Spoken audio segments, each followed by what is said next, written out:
Shalom, selamat pagi, Shalom, apa Bu Erni, Pak Wid, Pak Oto, Pak Yosua. Shalom. Selamat pagi, Shalom. Pagi Tuhan semuanya. memberkati luar biasa pagi hari ini.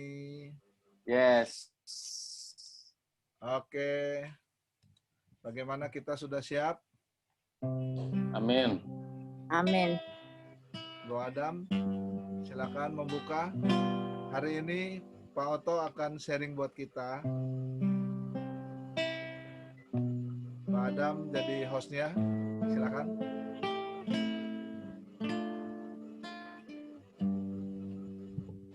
Ini saya udah jadi host. Ini udah jadi host nih. Sudah. Hah? Sudah. Oke. Oke, yuk langsung kita Langsung. puji-pujian dulu. Oke, waktu Tuhan. Waktu Tuhan pasti yang terbaik. Haleluya. Bila kau izinkan sesuatu terjadi, ku percaya semua untuk kebaikanku. Bila nanti telah tiba waktumu, ku percaya kuasa-Mu memulihkan hidupku.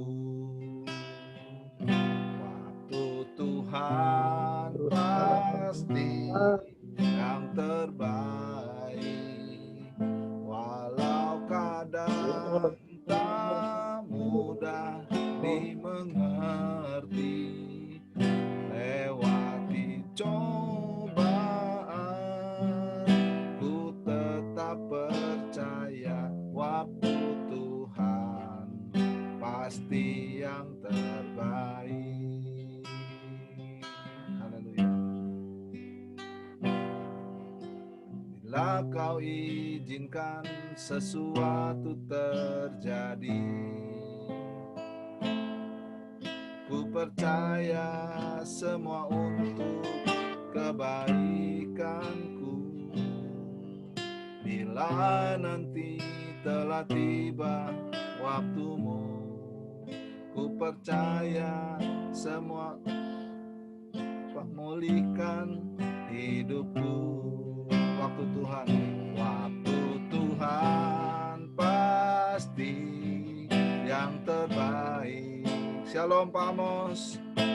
Walau kadang tak mudah dimengerti, lewati cobaan, ku tetap percaya waktu Tuhan pasti yang terbaik. Waktu Tuhan pasti yang terbaik, walau kadang tak mudah dimengerti, lewati cobaan, ku tetap percaya waktu Tuhan pasti yang terbaik. Waktu Tuhan pasti yang terbaik. Waktu Tuhan pasti yang terbaik. Terima kasih Tuhan buat segalanya. Waktu-Mu adalah yang terbaik. Haleluya. Terima kasih Tuhan. Ku boleh mengenal-Mu, ku boleh berlindung, ku boleh menyembah-Mu. Haleluya. Ku datang Tuhan saat pagi hari, ku rindu. Haleluya.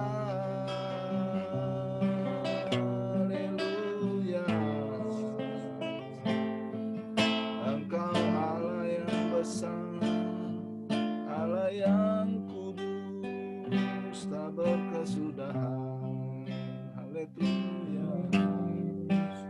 Terima kasih Tuhan pasti yang yang terbaik. terbaik.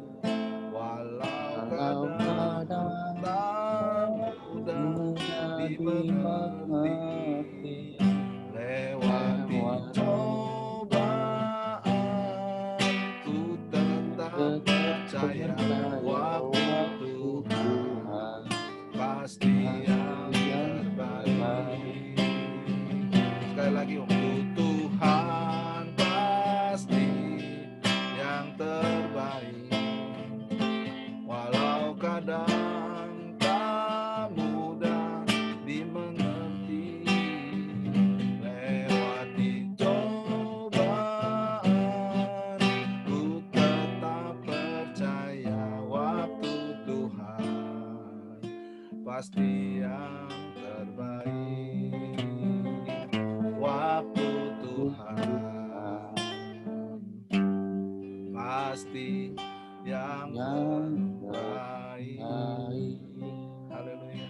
Saya kembalikan. Terima kasih Tuhan. Terima kasih Tuhan pada pagi hari ini Tuhan. Inilah waktu-Mu Tuhan. Waktu di mana kami mau memulai Tuhan setiap harinya Tuhan untuk aktivitas kami Tuhan. Engkau terus berkati kami Tuhan. Engkau terus beri kami hikmat Tuhan akan hari demi hari yang akan kami akan lalui Tuhan. Sebentar kami ingin mendengarkan kebenaran firman-Mu Tuhan. Kau berkati Pak Oto Tuhan yang akan men-sharing tentang pengalaman, tentang firman-Mu Tuhan, di dalam kebenaran-Mu Tuhan. Kau pakai Pak Oto lebih lagi Tuhan, kiranya apa yang terucap, apa yang keluar dari Pak Oto Tuhan, itu hanya daripada-Mu saja Tuhan. Persiapkan setiap kami Tuhan, hati kami Tuhan. Kami ingin memulai pagi hari ini dengan kebenaran firman-Mu. Hanya di dalam nama Tuhan Yesus Kristus kami berdoa dan bersyukur. Amin. Amin. Shalom. Shalom. Pak Amos. Ya. Shalom. Bu Lisa mau masuk Pak tuh. Oto, Ibu Lisa, Ya. Ibu Siska. Ya, Bu Siska, shalom Pak Amos. Lah, Pak Amos. Gimana nggak kelihatan gambarnya? Oke, Pak Oto, Silakan. saya persilakan.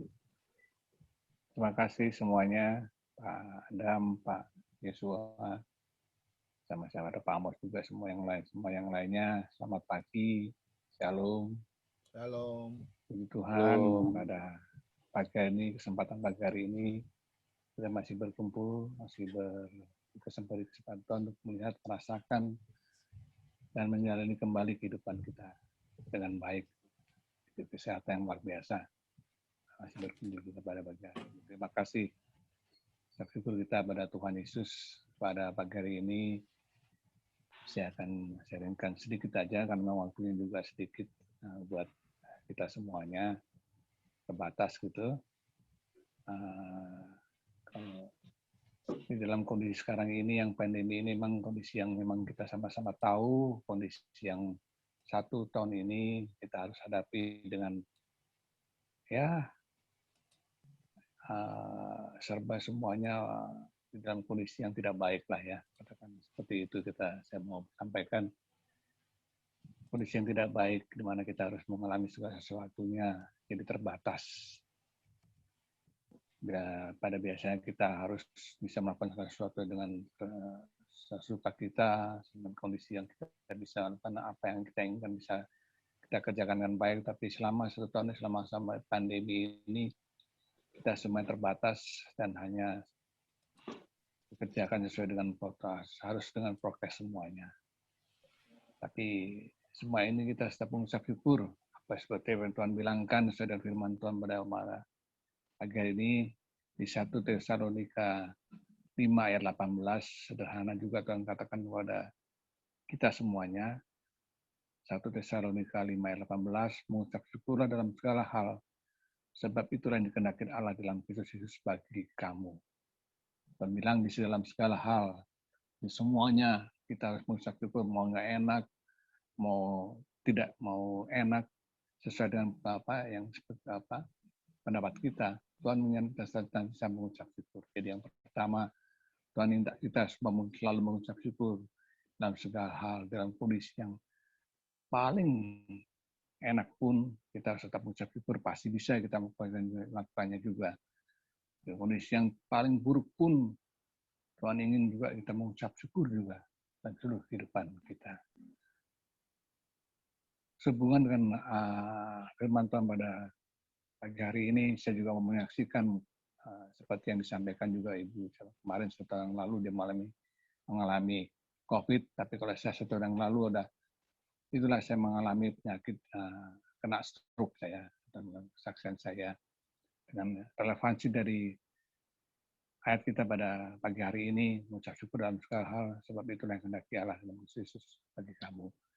Tahun yang lalu betul Maret ini juga menjelang COVID mulai masuk di Indonesia, saya terkena penyakit stroke yang mungkin bagi setiap orang sulit untuk menerimanya ya gitu. Jadi kalau di kesaksian saya pada pagi hari ini adalah waktu itu hari Senin pagi saya ditelepon sama sepupu saya dari Semarang bahwa adiknya di sini meninggal, tepatnya di Ramangun, Jakarta Timur. Jadi suruh mengantarkannya ke Semarang karena beliau sudah ada di Semarang posisinya. Saya pikir aduh gimana, karena Senin itu pun juga saya harus ada pelayanan juga hari Senin itu juga, tapi saya harus mengantarkan ada sepupu saya ini ke Semarang sekaligus untuk menyiapkan segala sesuatunya dari bajunya, ambulansnya, petinya, semuanya. Dan saya harus mau ke Semarang karena kebetulan sepupu saya yang di Semarang itu beragama Muslim, dia pindah ke Muslim. Saya harus menyiapkan semuanya sampai di Semarang pun nanti harus memimpin upacara pemakamannya juga. Jadi bergejolak hati saya bagaimana saya sementara harus ada ibadah juga di sini, ini mendadak. Saya berdoa sama Tuhan, tapi Tuhan bilang, udah lakukanlah, karena ini yang terbaik buat aku. Gitu. Ya oke, saya keterima itu. Saya siapkan semua, saya cari pakaian, cari ambulan, cari peti mayatnya. Akhirnya saya bisa siapkan semuanya, jam 2 berangkat dari Jakarta, untuk ke Semarang.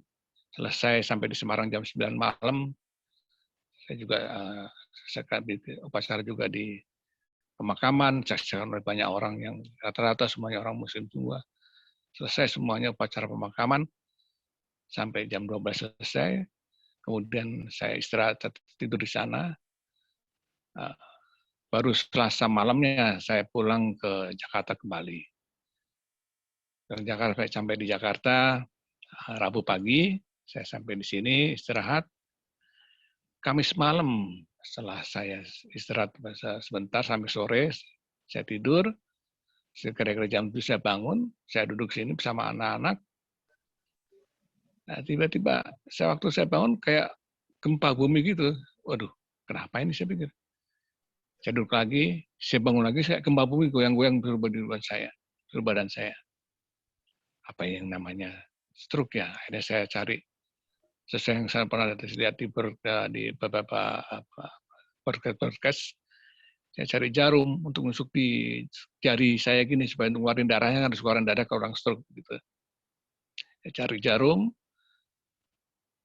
nggak bisa juga keluar dari satu sampai kesakitan nggak keluar darahnya juga. Akhirnya saya kontak ke istri saya. Kebetulan beliau lagi ngajar ketika guru piano, ngajar di luar. Pulang bawa ke rumah sakit. Masuk coba kita ke ICU yang dekat sini yang di IMC Bintaro, tidak bisa nerima selama 2 jam, mereka nggak bisa nerima karena nggak punya alat CT scan-nya. Yang bisanya, yang punya CT scan hanya Sari AC dan Eka Hospital.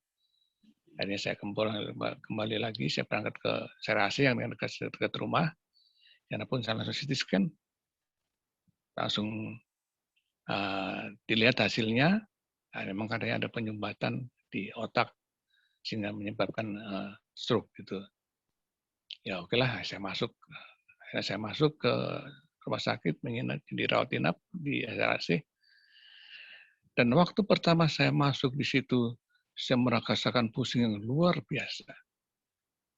Sampai saya berdoa saya bilang sama Tuhan, bagaimana ini? Saya sakit nggak? Waduh, selama itu pusing itu pun nggak bisa, suster nggak bisa ngasih tindakan karena belum ada ada kunjungan dari dokter. Jadi saya harus merasakan dari jam 3 pagi saya mulai masuk ke kamar inap sampai jam 10 malam baru saya bisa menerima obat supaya tidak pusing. Disitulah saya Tuhan, saya semacam memberontak, semacam komplain, semacam protes sama Tuhan. Gimana Tuhan, kok saya yang sudah melakukan apa yang menjadi kehendak-Mu, kok Kau berikan hal yang seperti ini terjadi dalam kehidupan saya. Saya bingung sampai saya, gimana? Aku udah melakukan keinginan-Mu yang terbaik, Kau lakukan semuanya kepadamu. Kondisinya menjadi seperti ini, yang tidak pernah aku bayangkan dalam hidup saya. Boleh Tuhan bilang sama saya, mengucap syukur. Terus itu yang saya mengucap syukur. Gimana saya mengucap syukur saya dalam kondisi seperti ini. Tapi terus sampai jam 10 malam mengucap syukur.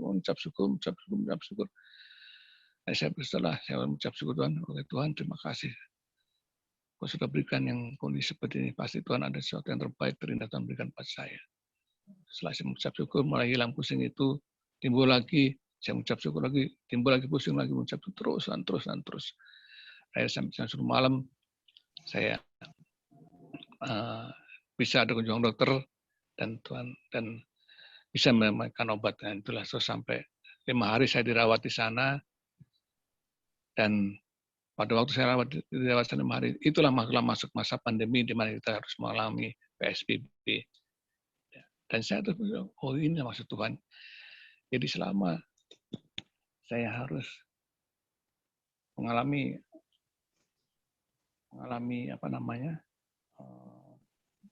sakit ini yang bagi mungkin secara manusia, jujur secara manusia, malu juga saya harus menghadapi semua. Tapi Tuhan berikan sesuatu yang ada masa pandemi, jadi kita nggak bisa bertemu lagi dengan semua orang. Kita semua harus ada di rumah. Jadi itulah saat saya bisa, oh rupanya Tuhan ada masa pandemi ini, saya harus tetap di rumah, nggak kemana-mana, nggak melakukan aktivitas saja. Jadi saya bisa recovery penyakit saya, sampai pada hari ini Tuhan berikan kesembuhan yang luar biasa.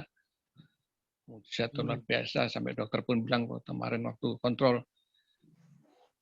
benar-benar blessing Pak.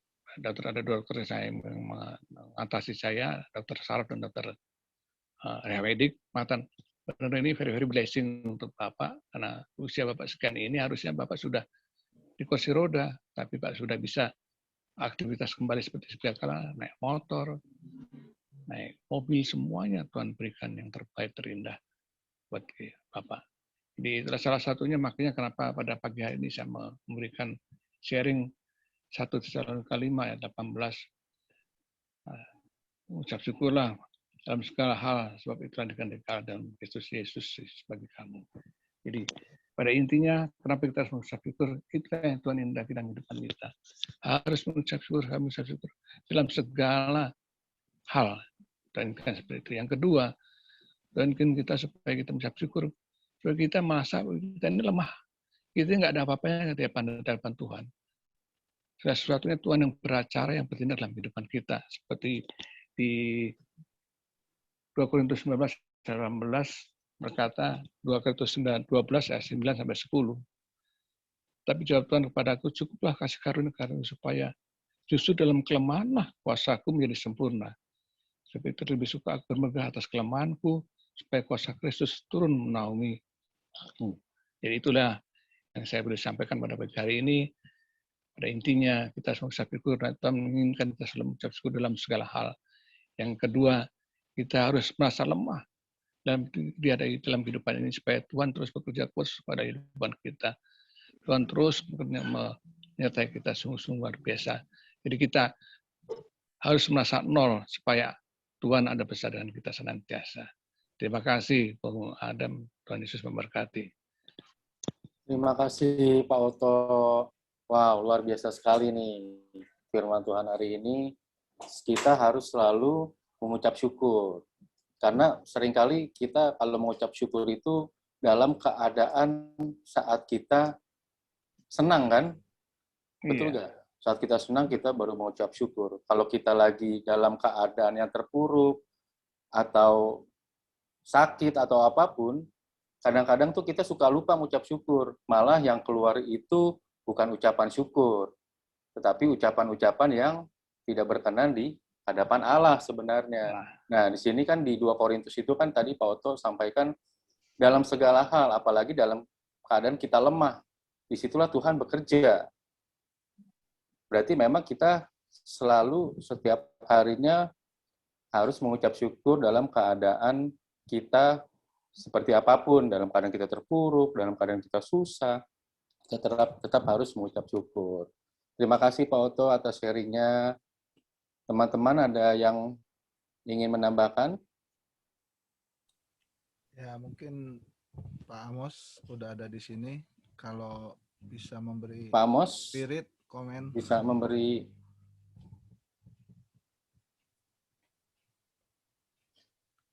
Atau yang lain silakan. Pak Adi.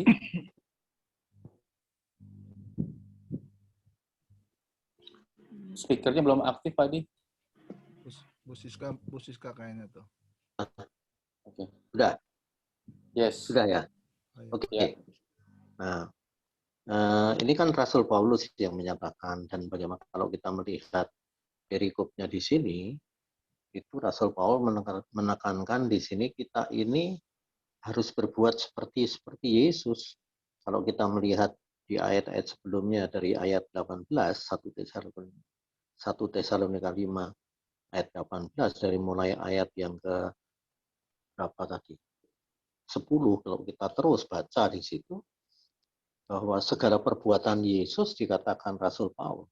Sehingga kenapa pada saat kita mengalami hal-hal seperti itu, kita harus bisa mengucap syukur. Karena itulah perbuatan Kristus pada saat dia diutus di bumi. Dia tidak pernah untuk mengeluh dan lain sebagainya. Dia harus menyerahkan semuanya. Pun karena pada saat dia mengalami detik-detik, dia harus menanggung segala dosa umat manusia. Pernah menyatakan bahwa kalau bisa cawan ini berlalu, tapi bukan aku yang mau, tapi kehendak Bapa saja. Karena itu Rasul Paulus menyatakan bahwa hendaklah pikiran dan perasaan kita semuanya itu ditaruh di dalam pikiran dan perasaan Kristus. Sehingga pada saat mengalami persoalan-persoalan yang pasti akan terjadi di dalam kehidupan kita, kenapa saya mengatakan pasti, kebanyakan itu akan terjadi karena masalah umur. Ya, bahwa kita tahu bahwa umur kita cuma sampai 70 sampai 80.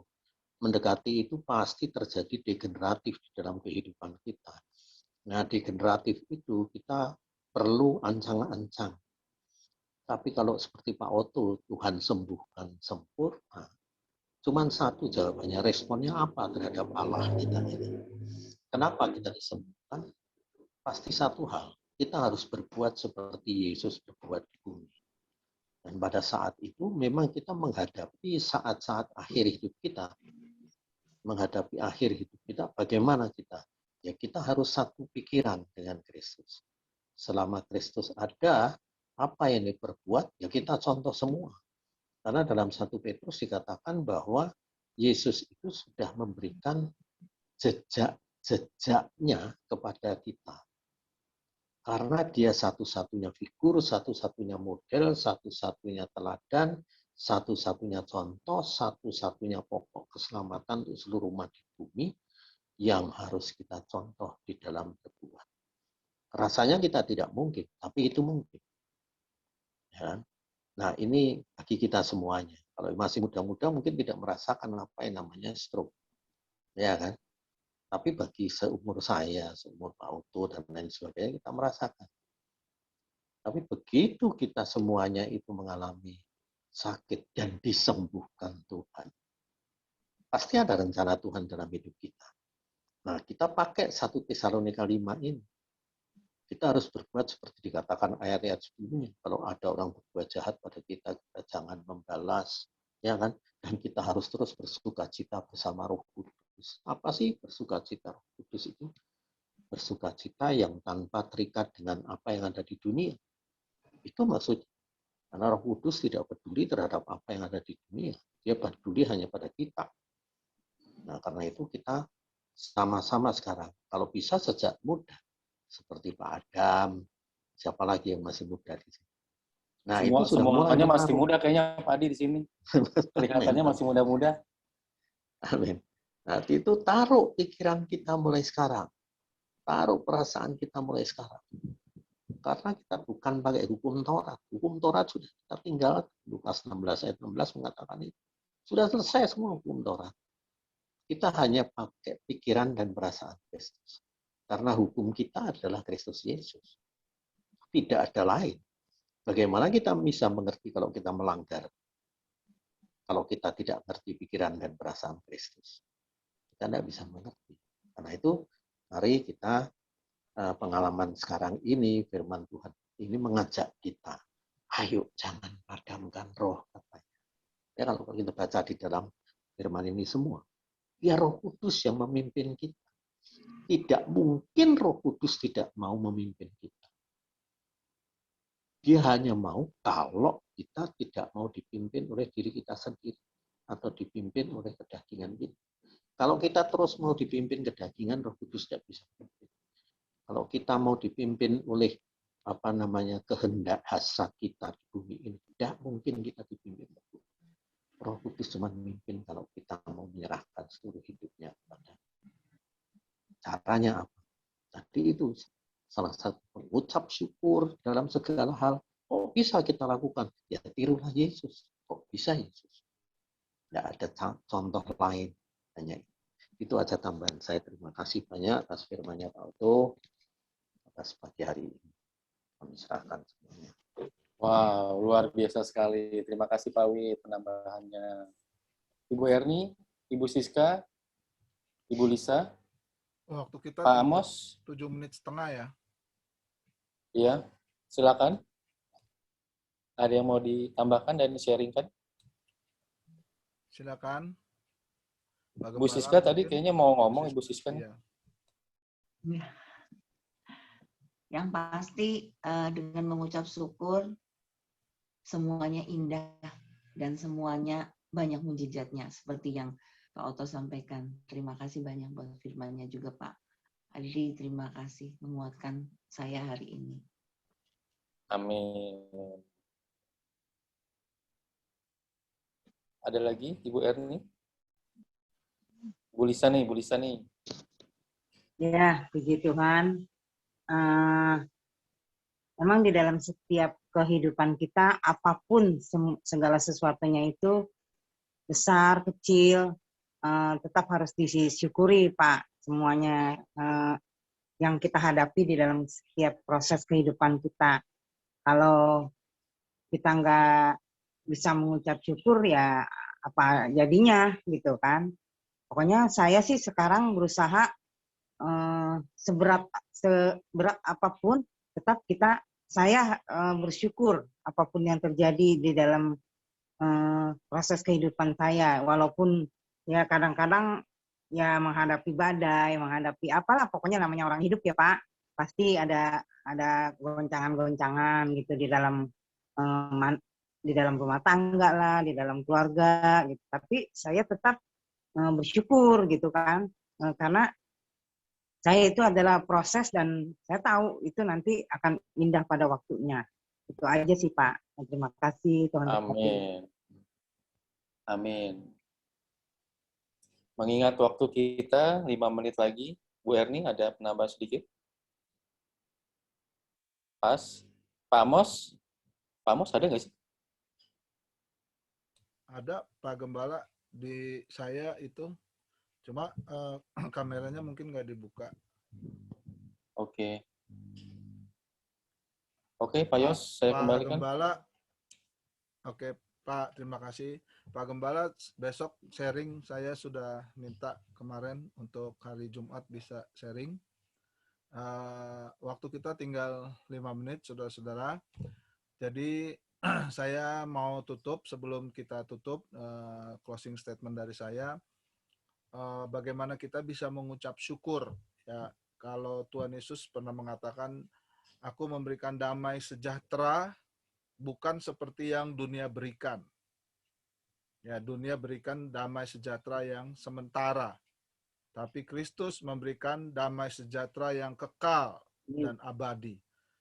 Jadi saudara, 1 Tesalonika itu ditulis oleh seorang rasul yang sudah mengalami Kristus dalam dirinya. Ya. Dan dia berani berkata, hidup bagiku adalah Kristus dan mati adalah keuntungan. Pikirkanlah perkara yang di atas, bukan yang di bumi. Nah, kita bisa mengucap syukur ketika kita benar-benar menyadari bahwa kita tidak punya apa-apa di bumi ini.